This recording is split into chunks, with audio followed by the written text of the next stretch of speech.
잃어버림입니다. 잃어버림.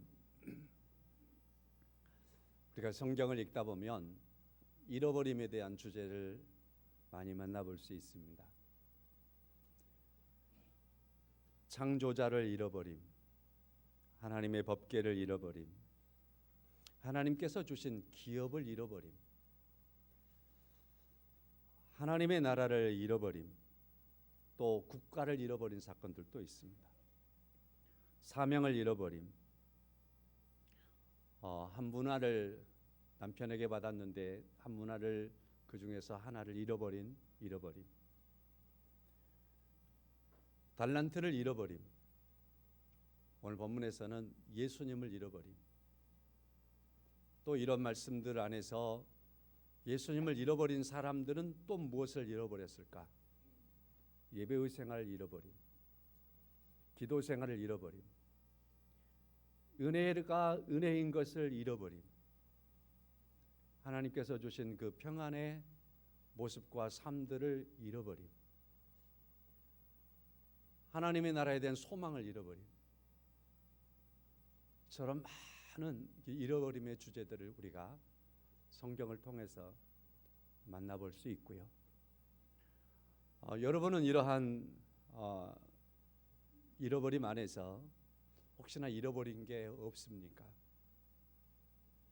그 어떤 것을 잃어버렸는데, 소중한 것을 잃어버렸는데 우리가 간혹 잃어버린 줄 모르고 지나쳐 버릴 때가 있거든요. 좀 전에 주일 학생들과 함께 예배를 드리고 사무실에 가가지고 잠깐 또 예배를 준비하다가 보니까 제 핸드폰이 없더라고요. 이렇게 핸드폰을 어디다 두고 와버렸어요. 잃어버렸어요. 오늘 설교하려고 그러는데 딱 잃어버리게 하시더라고요. 어디서 잃어버렸지? 가만히 생각하니까 저 서기석에다 두고 온 것 같아요. 올라왔더니 있더라고요. 잃어버림. 그러나 그 잃어버린 것을 포기하고 사는 게 아니라 다시 되찾아야 하는 거죠. 오늘 예수님을 잃어버린 부모님들이 예수님을 찾고 결코 찾았던 것처럼 여러분과 제가 하나님의 은혜 가운데 소중한 것들을 다시 찾고 회복하는 그러한 은혜의 삶들이 되시기를 주님의 이름으로 축원합니다. 애로움의 반대말은 없다라는 글을 읽어봤어요.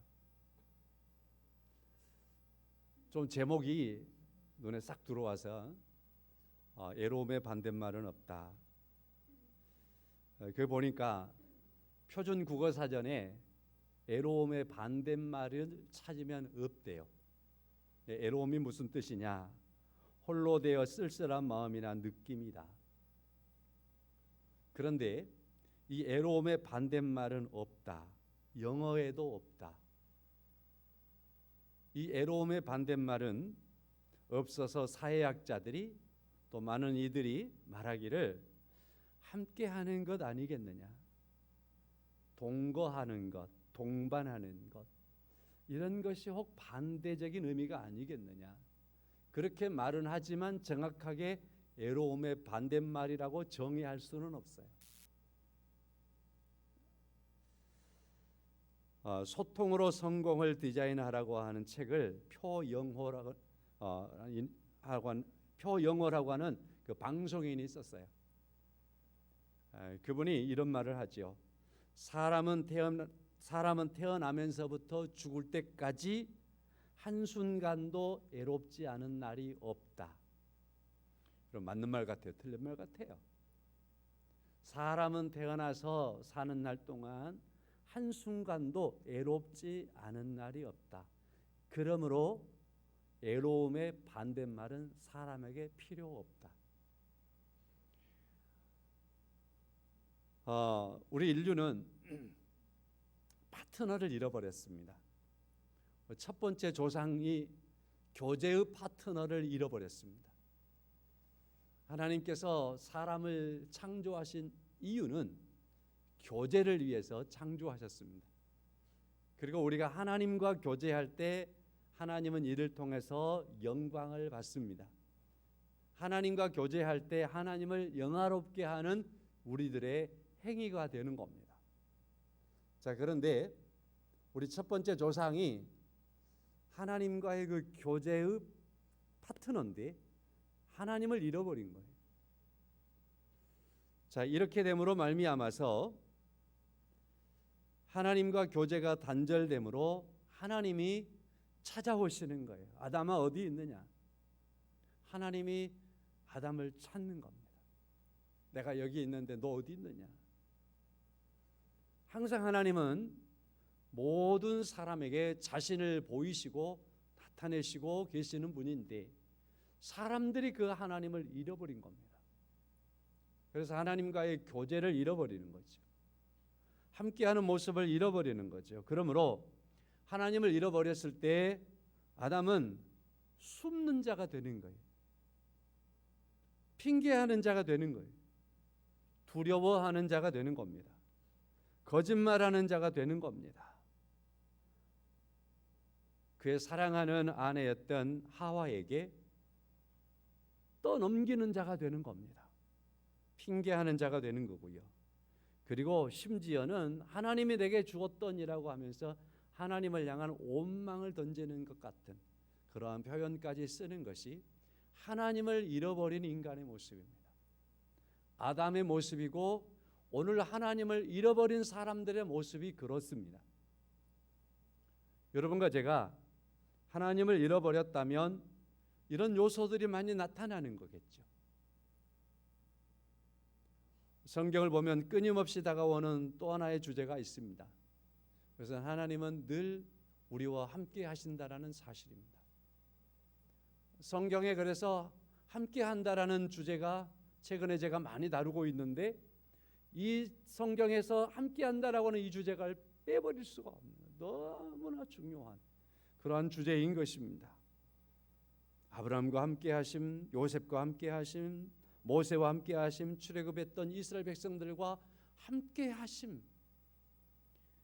이스라엘 백성들 하나님이 함께 하심만 안다면 그들은 회복되는 삶을 살게 되는 거지요.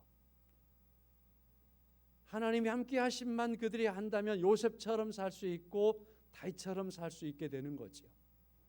여러분과 제가 하나님이 함께 하심을 잊지 않는 은혜가 있기를 소망합니다. 그래서 이 땅에 예수님을 보내심도 하나님이 우리와 함께 하심. 그래서 예수님의 이름을 임마누엘이라 하시는 것도 하나님이 우리와 함께 하심에 대한 이름으로 주시는 겁니다. 많이 좋아하는 말씀인데 말씀이 육신이 되어 우리 가운데 거하심에 라는 말씀.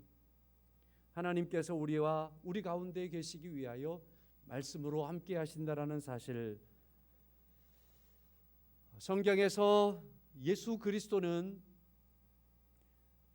성경 전체가 다 주님에 대한 말씀이니까 다 주님에 대한 말씀이지만 오늘 주제와 더불어서 예수님은 우리와 친밀하신 분이다. 예수님은 우리를 친구라 말씀하시고 친구를 위해서 목숨을 버릴 수 있는 분이다 하시니 목숨을 버려주신 분. 예수님께서는 우리를 버리지 않고 세상 끝날까지 함께 하시겠다라고 하신 분. 자, 그러므로 주님과 함께 할 때에는 애로움이라고 하는 것이 모든 인류에게 애롭지 않는 사람은 처음부터 끝까지 없다 하는 그런 말을 하고 있지만 그러나 그 애로운 삶을 살아가고 있는 인류에게 주님이 함께 하시면 친구가 되어주시고 주님이 함께 하시면 영원한 하나님의 나라까지 우리의 동반자가 되어주시기 때문에 우리를 결코 애롭지 않게 하시는 분이 예수님이기 때문에 자, 정의 하나 내리겠습니다. 애로움에 대한 반대말은 예수 그리스도이십니다. 예수님과 함께하는 인생을 사는 것만이 외롭지 않은 삶을 살아갈 수 있습니다. 주님과 함께하는 삶으로 항상 그 안에서 행복하시고 그 안에서 기뻐하시고 주님의 함께하심 안에서 항상 은혜를 누리시며 살아가는 삶이기를 축원합니다. 자주 말씀을 드리는 한 분에 대한 고백 다시 한번 새겨보겠습니다. 존 뉴턴이 말년에 이런 고백을 하죠. 나의 기억력이 이제 거의 다 쇠퇴했습니다. 아마 이분도 깜빡깜빡 잊어먹는 게 많았나 보죠. 나의 기억력이 이제 거의 많이 쇠퇴해졌습니다. 그럴 때 그가 몸부림했던 것을 고백합니다. 그러나 두 가지 사실은 잊을 수 없다.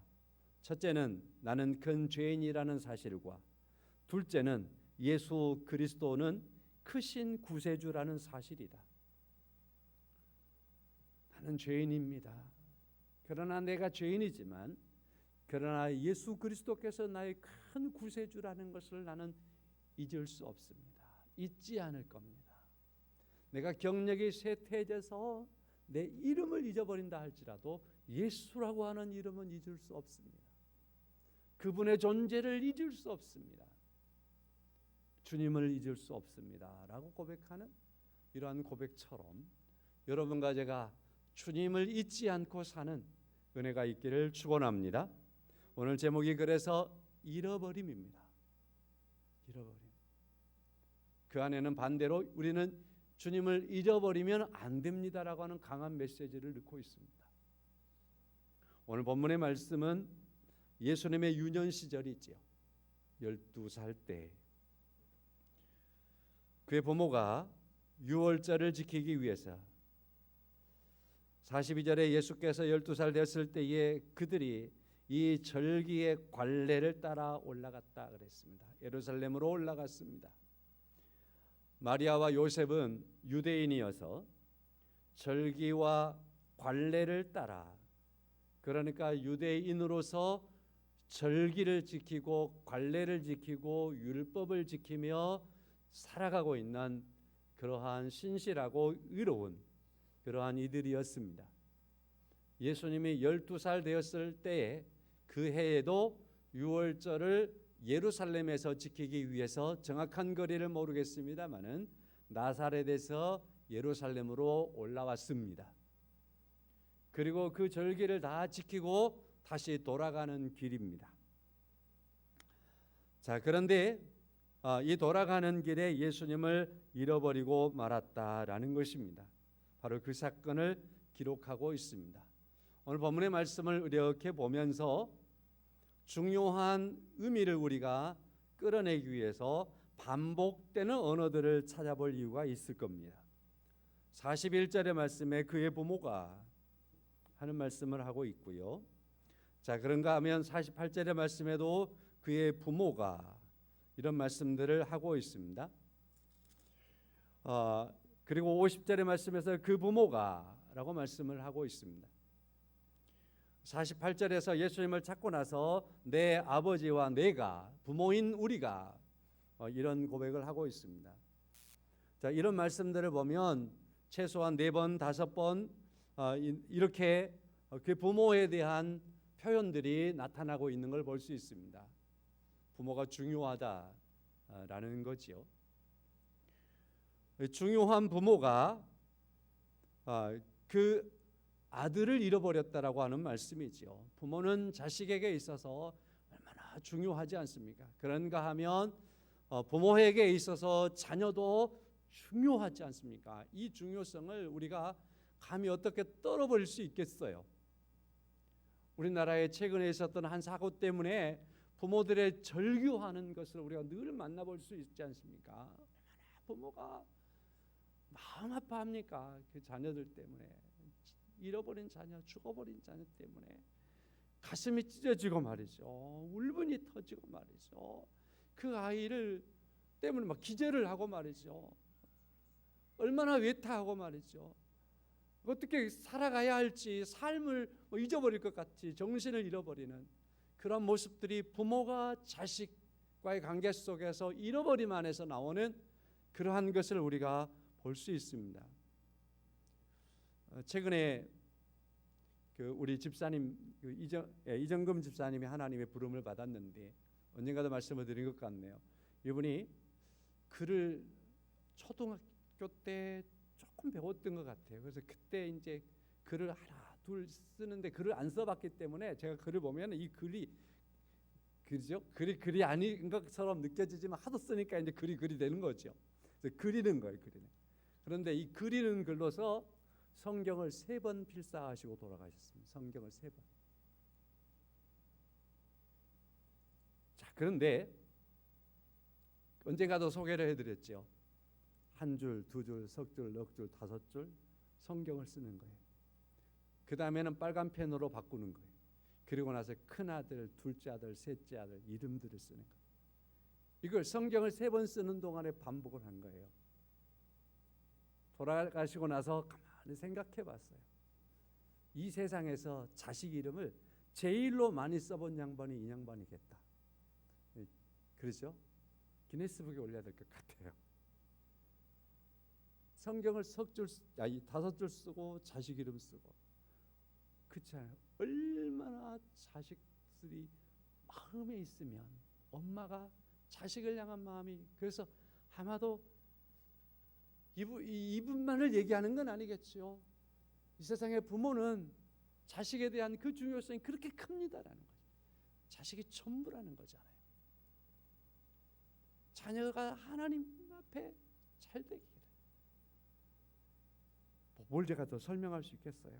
언제나 서나 하여튼 자녀가 잘 되면. 그래서 오늘 본문의 말씀에 그 부모가 라고 하는 이 말씀은 중요성이 지금 강조되는 거예요. 부모와 자식을 잃어버렸어요. 잃어버린 자녀를 찾는 부모의 마음을 우리가 여기서 보아야 하고 헤아려야 하는 것을 우리가 이 말씀을 통해서 만나게 되는 겁니다. 그래서 깜짝 놀라가지고 아들을 찾아서 예루살렘까지 가지요. 그래서 감사한 것은 다시 찾았다라는 것입니다.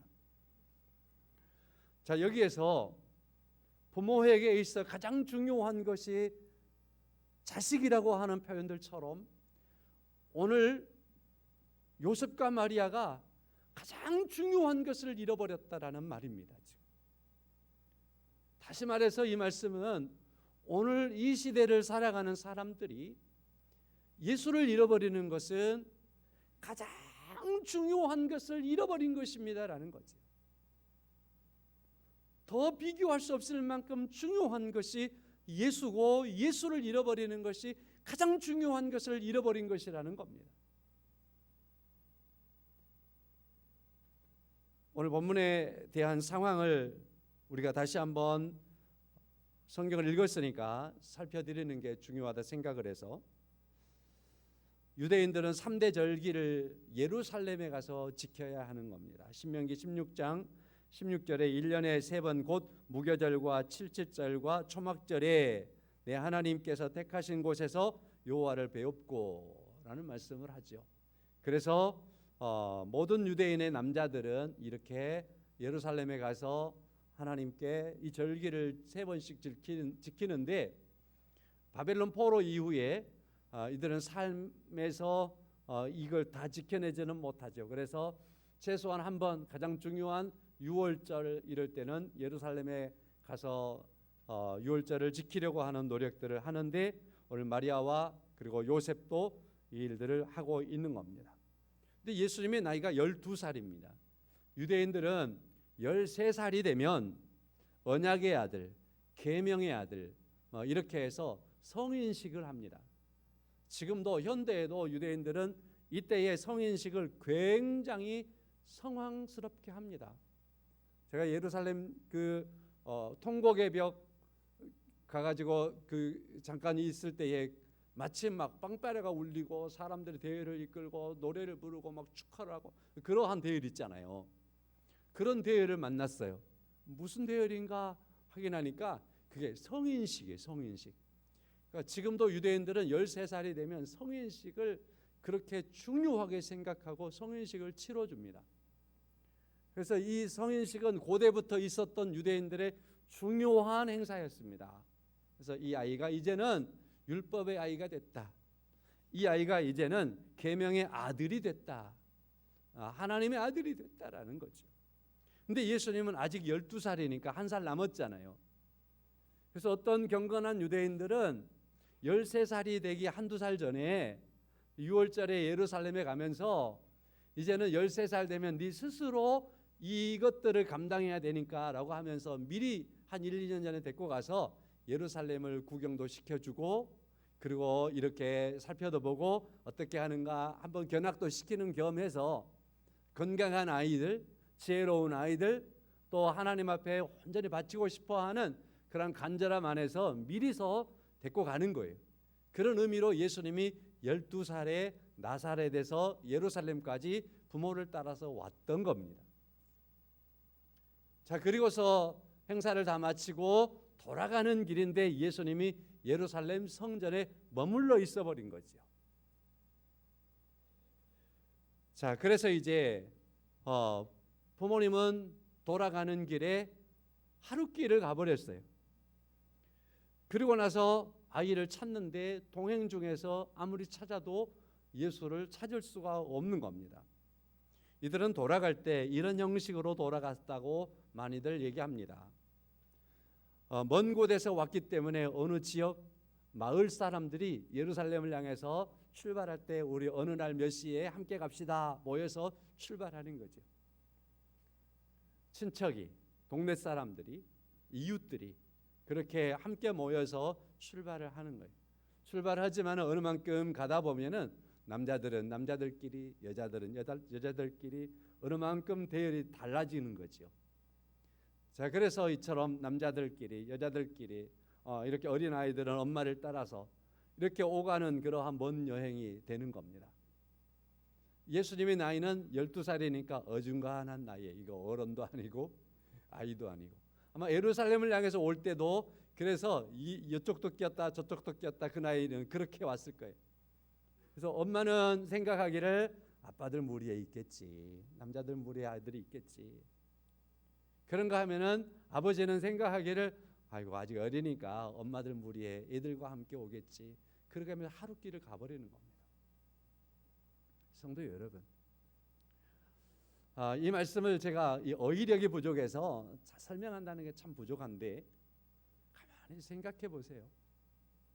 예수님을 왜 잃어버렸을까? 거기에 있겠지. 그들 중에 있겠지. 예수님을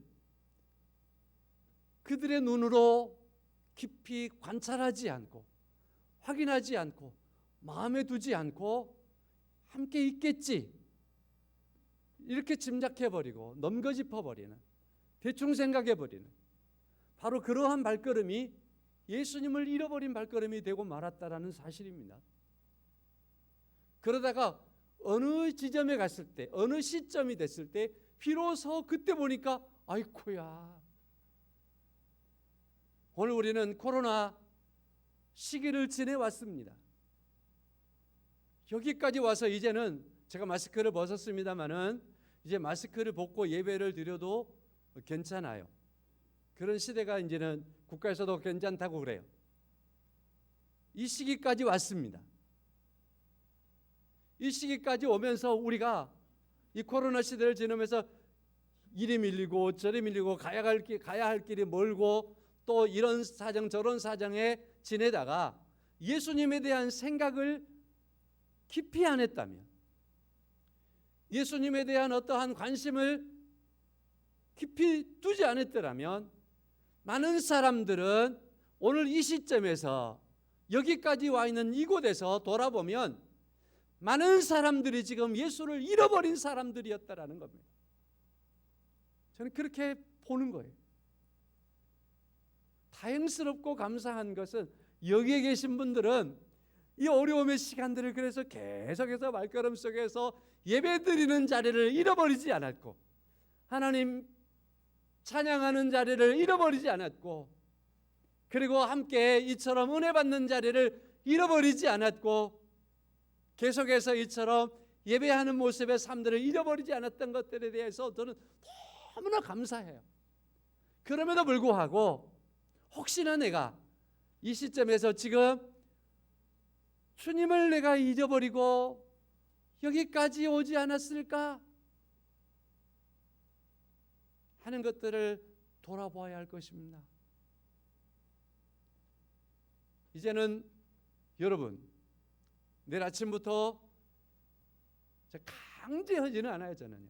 어느 만큼은. 왜냐하면 은혜 가운데서 감당할 수 있다고 생각하기 때문인데, 그래도 새벽 예배도 회복하고 함께하고 예배 드리는 거예요. 혹시나 매일 성경하는 것을 잊어버렸으면 다시 회복하고 시작하는 거예요. 우리 영적인 생활들, 감사의 생활들을 잃어버렸으면 그것들을 다시 회복하고 시작하는 거예요. 길 지나다가 우리 교인들 중에서 오랫동안 예배를 잃어버린 사람을 만났으면 아닙니다, 아닙니다. 이제는 교회 나오셔야 합니다. 회복해야 하는 거예요. 회복을 위해서 돕는 자가 되어야 하는 겁니다. 이제 예수님을 잃어버린 그 시점, 그 지점에 섰던 이 마리아와 같이, 요셉과 같이 우리가 서서 다시 조짐을 참는 은혜를 여러분과 제가 회복해야 할 줄로 믿습니다. 성도 여러분, 예수님은 반드시 찾아야 합니다. 그 부모가 예수님을 안 찾을 수 있겠어요? 그 부모가 예수님을 안 찾으면 안 되잖아요. 중요성이에요. 우리가 예수님을 안 찾으면 안 되는 거예요. 절대로 찾아야 되는 겁니다. 그러기 위해서는 먼저는 우리를 한번 좀 되돌아봐야 돼요. 내가 잃어버린 그것, 예수를 잃어버린 그것, 주님으로부터 내게 다가왔던 그것을 잃어버린 것이 가볍게 여겨지면 안 돼요. 큰 충격이어야 합니다. 큰 충격이어야 되는 거예요. 요셉의 충격과 마리아의 충격이 우리의 충격이어야 하는 겁니다. 큰일 났다. 큰일 났다. 큰일 났다. 예수를 잃어버린. 오늘날 현대인들은 어지간해서는 충격을 안 받아요. 하도 큰 일들을 많이 만나니까. 하도 복잡하고 큰 일들을 이곳저곳에서 막 그 방송 매체나 이런 게 발달해가지고 우리에게 날마다 들려오니까 어지간한 어떠한 사고와 사건에서 충격을 안 받아요. 그렇지만은 그 어떠한 사람이라 할지라도 충격이 안 될 수 없는 사건이 있어요. 그것은 바로 부모가 자식을 잃어버렸을 때. 그 충격을 안 받을 수 있는 사람은 세상에 없어요. 그 충격을 여러분 가족에게 오늘 밀어넣고 있는 겁니다. 예수님을 잃어버렸습니까? 부모가 자식을 잃어버린 충격처럼 우리는 큰 충격의 사건입니다. 그처럼 큰 사건입니다. 그처럼 어마어마한 사건입니다. 그리고 절대로 있어서는 안 될 사건입니다. 그러므로 마음 아파 그 아픈 마음 아래 예수를 찾아야 합니다. 예수를 만나야 합니다. 그런 말씀을 하고 있는 겁니다. 오늘 여기에 48절의 말씀에 근심했다라고 표현하고 있습니다. 부모의 근심을 우리가 볼 수 있어요. 보라, 내 아버지와 내가 근심하여 너를 찾았노라 하는 말씀을 하고, 이 근심하다, 이 말은 너무너무 고통스러웠다. 너를 잃어버린 것이 너무너무 고통스러웠다. 너를 잃어버린 것이 너무나 힘들었고 너무나 괴로웠고 너무나 근심되고 너무나 고민이었다. 이 3일 이틀 동안 찾아오는 이 길이 모든 고민이었고 모든 고통이었고 모든 근심이었고 너무나 괴로움이었다. 그렇게 예수님에게 그 부모는 말하고 있는, 마음을 표현하고 있는 겁니다. 근심이었다. 오늘 49절의 말씀을 보면 예수님께서 어찌하여 나를 찾으셨나이까? 내가 내 아버지 집에 있어야 될 줄을 알지 못하셨나이까? 하는 말씀을 하지요. 성경에 보면 특별히 사복음에는 우리 주님을 만날 수 있고 주님께서 하셨던 많은 말씀들을 우리가 만나게 되지 않습니까? 그래서 주님이 하신 말씀은 중요하죠. 그렇죠? 우리에게 너무나 소중한 말씀들이죠. 자, 그러면 마지막으로 하신 말씀, 끝까지 내가 너희와 함께 있으리라 하는 말씀이었다고 한다면, 예수님께서 최초로 했던 말씀은 무슨 말씀일까요? 성경에 기록되기를 공식적으로 기록된 말씀으로 예수님께서 최초로 했던 말씀이 무슨 말씀일까요? 오늘 40절 말씀이에요. 함께 읽어봐요. 시작. 예수께서 이르시되 어찌하여 나를 찾으셨나이까? 내가 내 아버지 집에 있어야 될 줄을 알지 못하셨나이까 하시니, 이 말씀이 예수님께서 하셨던 기록으로 남아있는 가장 첫 번째 말씀이 바로 이 말씀이에요. 12살 때 하셨던 말씀이에요. 부모님이 자신을 찾았을 때 어찌하여 나를 찾으셨나이까? 내가 아버지 집에 있어야 될 줄을 알지 못하셨나이까? 저는 이제 이 시간에 설교 시간이니까 제가 제 설교에 맞춰서만 이 부분을 조금 볼게요. 여러분은 또 이 부분을 깊이 묵상하시면서 더 은혜를 많이 누리시기를 바라고요. 첫 번째는 내가 내 아버지 집에라는 말이에요. 내가 내 아버지 집. 오늘 제가 본문에서 강조되어진 언어가 있다. 반복되어진 언어가 있다. 그 부모라고 그랬잖아요. 근데 오늘 예수님이 첫 번째 말씀에서 그 육신의 부모 앞에서 나는 내 아버지 집에 있습니다 라고 말하고 있는 거예요. 그러니까 이 말씀 안에서 나는 하나님의 아들입니다. 하나님은 내 아버지입니다. 그렇게 말씀을 하고 있는 거죠. 예수님은 첫 번째로 하셨던 말씀이 뭐냐면 하나님과 자신과의 관계, 성부와 성자의 관계. 나는 하나님의 아들입니다. 하나님은 나의 아버지입니다라는 그러한 말씀을 하시는 거예요. 이 말씀은 예수님이 이 땅에 공생애 동안에 사역하실 때 늘 부딪혔던 말씀이에요. 유대인들이 이것 때문에 예수님을 죽이려고 그렇게 하다가 결코 죽였던 말씀이 이 말씀이에요. 첫 번째 했던 이 말씀이 그래서 예수님의 죽음까지 가는 말씀이에요. 그래서 예수님이 포기하지 않아요. 왜냐하면 예수님은 하나님의 아들이고 하나님은 주님의 아버지이시기 때문에 그렇습니다. 첫 번째 이 정도 말씀을 드리고, 두 번째로는요, 아버지 집이라는 말, 집. 내가 내 아버지 집에 있어야 될 줄을 알지 못하셨나이까? 라고 할 때 이 집은 헬라어 원문에서는 일이라고 하는 의미로도 쓰이고 있어요. 일. 자, 일이라고 이 말을 보면 이렇게 말할 수 있어요. 내가 내 아버지 집에서 내 아버지의 일을 해야 하는 줄을 알지 못하셨습니까? 그런 의미가 되는 거예요. 나는 내 아버지의 일을 해야 하는 줄 알지 못하였습니까? 예수님께서는 지금 나는 아버지의 일을 하고 있다라고 말씀을 하시는 거예요.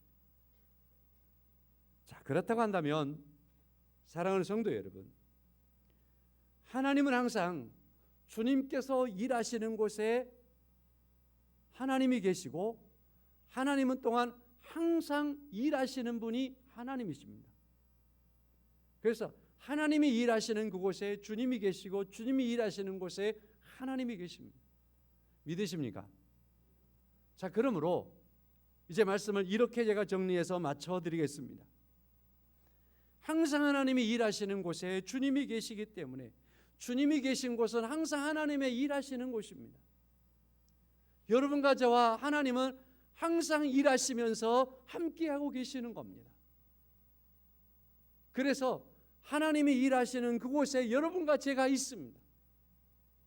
하나님이 일하시는 그곳에서 우리가 살아가고 있습니다.